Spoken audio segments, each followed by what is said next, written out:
Happy day students. Welcome to Sain academy पालिकानाई। आज हम हिंदी भाषा 8वीं कक्षा सारस पाठ के बारे में जानकारी प्राप्त करने वाले हैं। सारस का अर्थ क्या है? अंग्रेजी में सारस को हम क्या कहते हैं? सारस मीन्स क्रेन। हाँ, क्रेन को ही हम सारस कहते हैं।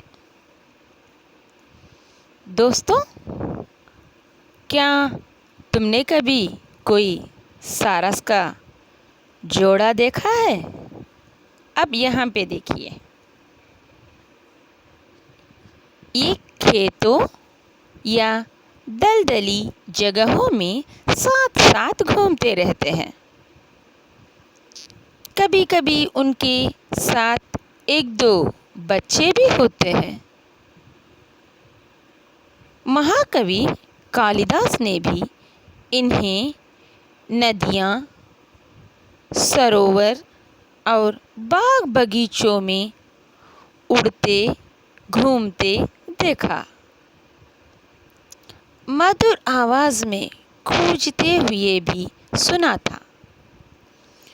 उन्होंने अपने काव्य रघुवंश में पपा सरोवर में तैरती और गोदावरी नदी के ऊपर उड़ते सुंदर सारसों का वर्णन किया है। शहंशाह जहांगीर प्रकृति प्रेमी था। इस चित्र में आप शहंशाह जहांगीर को देख सकते हो। उन्हें सारस बहुत पसंद थे और उसने सारसों के एक जोड़े को भी पाला था।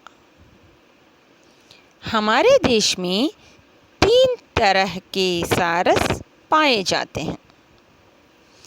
ये सदा जोड़े में रहते हैं। और क्या आप सब जानते हो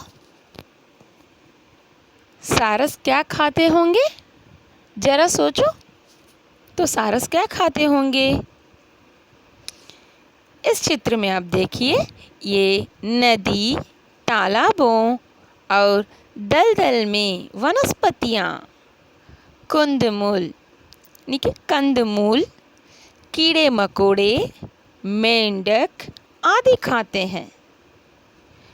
अनाज के दाने मिल जाएं तो वे भी खा लेते हैं। नरकुल और टहनियों के टुकड़ों से बड़ा सा टोकरे नमा घोंसला बनाते हैं। सारस बहुत सुरीली तुरही जैसी आवाज़ में गूंजते हैं। लगता है जैसे वे कोई मधुर गीत गा रहे हो।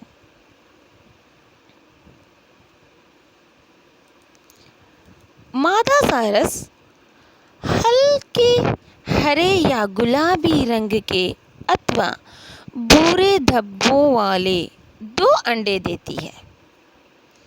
नर और मादा सारस दोनों ही अंडों की रक्षा करते हैं। वे घोंसलों के आसपास किसी को नहीं आने देते।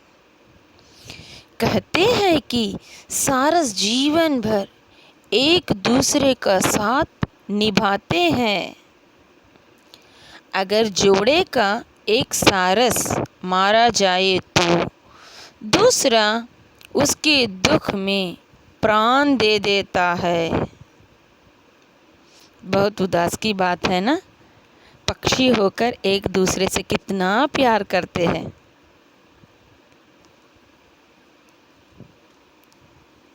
गूंज या करकरा भी सारस ही है। ये सर्दियाँ शुरू होते ही हमारे देश में आ जाते हैं। तब गेहूं तथा चने के खेतों में इनके बड़े बड़े झुंड दिखाई देते हैं। कुंज दक्षिणी यूरोप, उत्तरी अफ्रीका, मंगोलिया और उत्तरी तथा मध्य एशिया से यहाँ आते हैं। फरवरी मार्च में ये अपने अपने देश को लौट जाते हैं।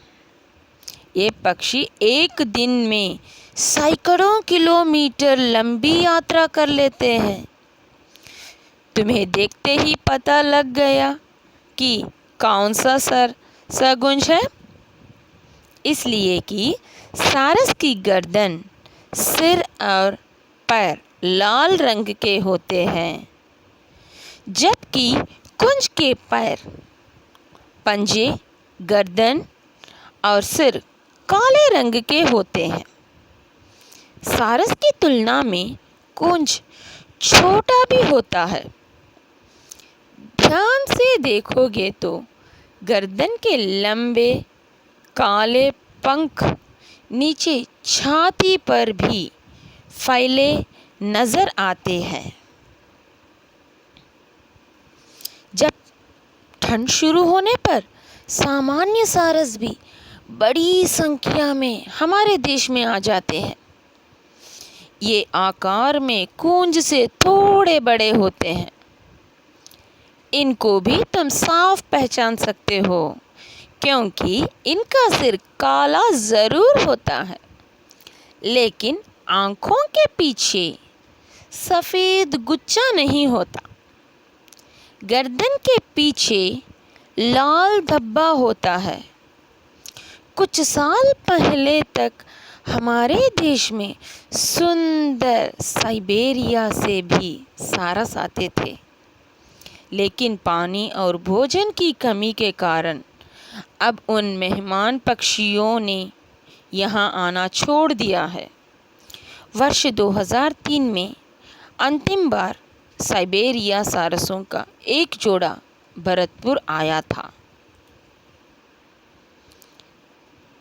सारस आदमी को अपना दोस्त समझते हैं, यानी कि फ्रेंड समझते हैं। अब आदमी के द्वारा शिकार होने के कारण सारसों का जीवन संकट में है। दुनिया में इनकी संख्या लगातार घट रही है। इस तरह तो कल वे केवल किताबों में ही रह जाएंगे, जैसे डोडो और चीता केवल चित्रों में रह गए हैं। आप इस चित्र में, यहाँ ऊपर वाले चित्र में डोडो को देख सकते हो और नीचे वाले चित्र में चीता को। इसी तरह सारस भी हमारे फ्यूचर में सिर्फ चित्र में रह जाएंगे। इसकी वजह तो हम लोग ही है। हमें ही पक्षियों को, पशुओं को बचाना हमारा कर्तव्य है। मैं आशा करती हूँ कि आप सब को सारस के जीवन के बारे में और उनकी जानकारी प्राप्त हो चुकी है। धन्यवाद बच्चों, थैंक यू सो मच। फिर मिलेंगे।